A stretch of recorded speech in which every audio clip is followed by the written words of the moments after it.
وہ کہتے ہیں کہ بیٹا یہ گھر 5 سال سے بند ہے، یہاں پر کوئی نہیں رہتا۔ عامر اور رمیز حیرت سے ایک دوسرے کو دیکھنے لگے اور کہنے لگے، نہیں انکل، یہاں پر ہمارا دوست رہتا ہے، ہم کو گھر کے اندر بھی لے کر گیا ہے وہ کہتے ہیں کہ ایسا نہیں ہو سکتا، یہاں پر 5 سال سے کوئی نہیں ہے، تم دونوں غلط پتے پر آ گئے ہو۔ لیکن عامر اور رمیز نے انہیں پوری بات بتائی۔ ان انکل نے عامر اور رمیز سے کہا، تم دونوں گھر جاؤ اور دوبارہ اس گھر کے آس پاس مت آنا، مجھے لگتا ہے وہ کوئی جن تھے جو انسانی شکل میں تم سے ملے تھے۔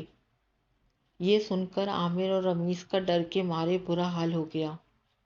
وہ دونوں سائیکل چلا کر جلدی سے گھر پہنچ گئے اور سارا ماجرا اپنی امی اور ابو کو بتایا۔ انہوں نے فوراً ہی مسجد کے امام صاحب سے رابطہ کیا، وہ ان کے گھر آ گئے۔ عامر اور رمیز کی بات سننے کے بعد انہوں نے بتایا کہ وہ گھر آسیب زدہ ہے اور بہت سالوں سے بند ہے۔ یہاں پر بہت سے لوگ جو پہلے سے رہتے ہیں انہیں یہ پتہ ہے اور وہ اس گھر سے دور رہتے ہیں، لیکن کیونکہ تم لوگ یہاں پر نئے آئے ہو اور تمہیں پتہ نہیں ہے، اس لیے تم ان کا شکار بن گئے۔ اس گھر میں بہت سالوں سے غیر انسانی مخلوق اپنی فیملی کے ساتھ رہتی ہے، اسی لیے نہ وہ گھر بکتا ہے اور نہ ہی کوئی کرائے پہ اس گھر میں رہتا ہے۔ جب اس گھر کے باہر تمہارے بچوں کی سائیکل خراب ہوئی تو ان لوگوں نے تمہارے بچے کی مدد کی، اب وہ ان سے دوستی کرنا چاہتا ہے، لیکن ہم انسان ہیں اور ان مخلوق سے دور رہنے میں ہی ہماری بھلائی ہے۔ وہ بچہ کچھ دنوں تک تمہیں نظر آئے گا، لیکن تم دونوں یہ تعویذ پہننا اور اس کی باتوں میں ہرگز نہ آنا، ورنہ زندگی بھر وہ تمہارا پیچھا نہیں چھوڑے گا۔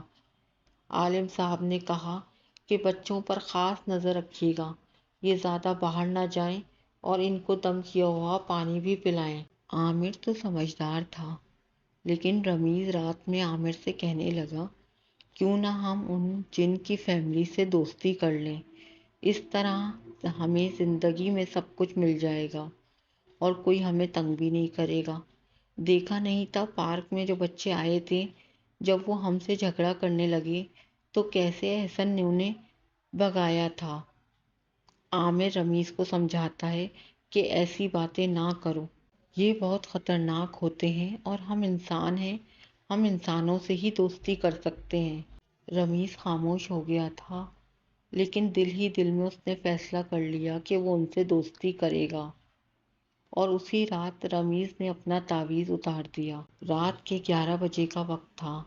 عامر سو گیا تھا، لیکن رمیز کو نیند نہیں آ رہی تھی کہ اچانک سے اسے لگا کہ احسن کی آواز آ رہی ہے۔ وہ ادھر ادھر دیکھتا ہے لیکن اسے کوئی نظر نہیں آتا۔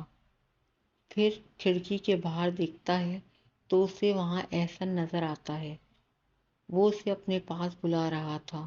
رمیز نے اس کی طرف دیکھا اور پھر اس کے پیچھے چلتا ہی چلا گیا۔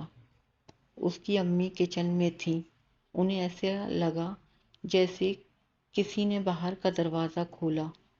وہ کچن سے نکل کر دیکھتی ہیں تو رمیز باہر کا دروازہ کھول کر جا رہا تھا۔ وہ اسے پکارتی ہیں، رمیز رمیز، لیکن وہ ان کی آواز نہیں سن رہا تھا۔ رمیز کی امی نے عامر اور اس کے ابو دونوں کو آوازیں لگا کر بلایا۔ وہ دونوں شور سن کر آ گئے اور رمیز کی امی نے بتایا کہ رمیز باہر کی طرف گیا ہے۔ عامر اور عامر کے ابو دونوں ہی رمیز کو ڈھونڈنے کے لیے باہر چلے جاتے ہیں۔ عامر اپنے ابو سے کہتا ہے کہ رمیز یقیناً اسی گھر میں گیا ہوگا، ہمیں وہیں چل کر دیکھنا چاہیے۔ وہ دونوں اسی آسیب زدہ گھر کے باہر پہنچ جاتے ہیں۔ دروازہ ہلکے سے ہاتھ لگانے سے کھل جاتا ہے۔ وہ لوگ اندر جاتے ہیں تو کیا دیکھتے ہیں کہ سامنے ہی رمیز بہت تیز تیز سائیکل چلا رہا تھا۔ یہ لوگ آوازیں لگاتے ہیں، رمیز رمیز رک جاؤ، کیا کر رہے ہو؟ اتنے میں اوپر چھت سے آواز آنے لگتی ہے۔ چھت کی منڈیر پر رمیز چل رہا تھا اور آوازیں دے رہا تھا، بابا مجھے بچا لو، مجھے بچا لو۔ وہ دونوں سمجھ نہیں پا رہے تھے کہ سائیکل چلانے والا رمیز ہے یا جو چھت پر چل رہا ہے وہ رمیز ہے۔ اتنے میں عامر اور اس کے ابو دونوں نے تلاوت کرنا شروع کی تو کیا دیکھتے ہیں کہ جو چھت پر تھا اور جو سائیکل چلا رہا تھا دونوں غائب ہو گئے۔ اب وہ دونوں قدم بڑھاتے ہوئے اندر کی جانب چلنے لگے۔ اچانک سے انہیں اپنے پیچھے سے ایک بھاری آواز سنائی دی، کیوں آئے ہو یہاں؟ جیسے ہی انہوں نے پیچھے مڑ کے دیکھا تو وہاں پر احسن کھڑا تھا، لیکن اب وہ احسن نہیں تھا۔ وہ قد میں اتنا لمبا تھا کہ انہیں باقاعدہ اپنے سر کو آسمان کی طرف اٹھا کر دیکھنا پڑ رہا تھا۔ رمیز کے ابو کہتے ہیں، میں رمیز کو لینے آیا ہوں، اسے ہمیں لے جانے دو۔ احسن کہتا ہے، نہیں، رمیز میرا دوست ہے، وہ اب یہیں رہے گا، میں اسے کہیں نہیں جانے دوں گا۔ اگر تم نے اسے یہاں سے لے جانے کی کوشش کی تو میں اسے مار دوں گا۔ رمیز کے ابو کہتے ہیں کہ رمیز کہاں ہے؟ ہمیں وہ کہیں نظر نہیں آ رہا، ہمیں بتا دو کہ رمیز کہاں ہے۔ احسن کہتا ہے، رمیز سے ملنا ہے، اور زور زور سے ہنسنے لگتا ہے۔ تو لو پھر مل لو، کس نے منع کیا ہے؟ وہ دیکھو، وہ رہا رمیز۔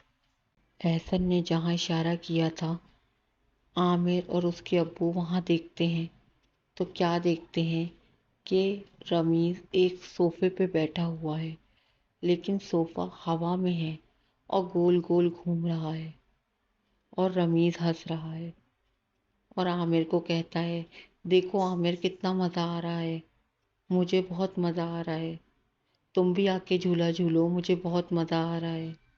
رمیز کے ابو احسن سے کہتے ہیں، دیکھو وہ تمہارا دوست رہے گا، لیکن ابھی تم ہمیں اسے لے جانے دو، ہم کل اسے تمہارے ساتھ بھیج دیں گے۔ رمیز کے ابو بہت دیر تک احسن کو سمجھاتے رہے اور اس کو بولا کہ دیکھو وہ تمہارے ساتھ روز آ کر کھیلے گا، لیکن تم اسے ابھی ہمارے ساتھ گھر جانے دو۔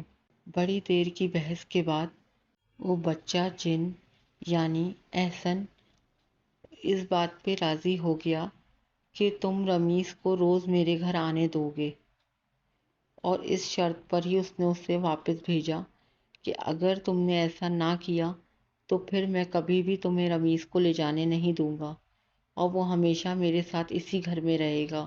رمیز کے ابو عامر اور رمیز کو لے کر گھر آ گئے اور فوراً ہی انہوں نے عالم صاحب کو اپنے گھر بلایا، ان بزرگ کو سارا واقعہ سنایا۔ وہ بہت غصہ ہوئے، آپ کے بچے نے تعویذ کیوں اتارا؟ اب انہوں نے کہا کہ تعویذ گلے سے ہرگز نہ اترے، اور جتنی جلدی ہو یہ شہر چھوڑ دیں۔ یہ جن اس آصف زدہ گھر سے کہیں اور نہیں جا سکتے، یہی ان کا ٹھکانہ ہے۔ تم لوگوں کو اس شہر سے جانا پڑے گا، ورنہ یہ تمہارے بیٹے کو پاگل کر کے اپنے ساتھ اسی گھر میں رکھیں گے اور تم کچھ نہیں کر سکو گے۔ رمیز کے ابو نے اگلے دن ہی اسلام آباد سے کراچی کی فلائٹ لی اور بغیر دیر کیے اس گھر کو اور اسلام آباد کو چھوڑ کر واپس کراچی چلے گئے۔ کراچی جا کر بھی حیدر صاحب نے عامر اور رمیز کا علاج ایک اچھے مولوی صاحب سے کرایا، لیکن بہت عرصے تک اس واقعے کو وہ لوگ اپنے ذہن سے نہیں نکال پائے، لیکن انہوں نے اللہ کا شکر ادا کیا کہ ان کے دونوں بچے محفوظ رہے، اور بر وقت انہوں نے صحیح فیصلہ کیا اور اسلام آباد چھوڑ کر کراچی واپس آ گئے۔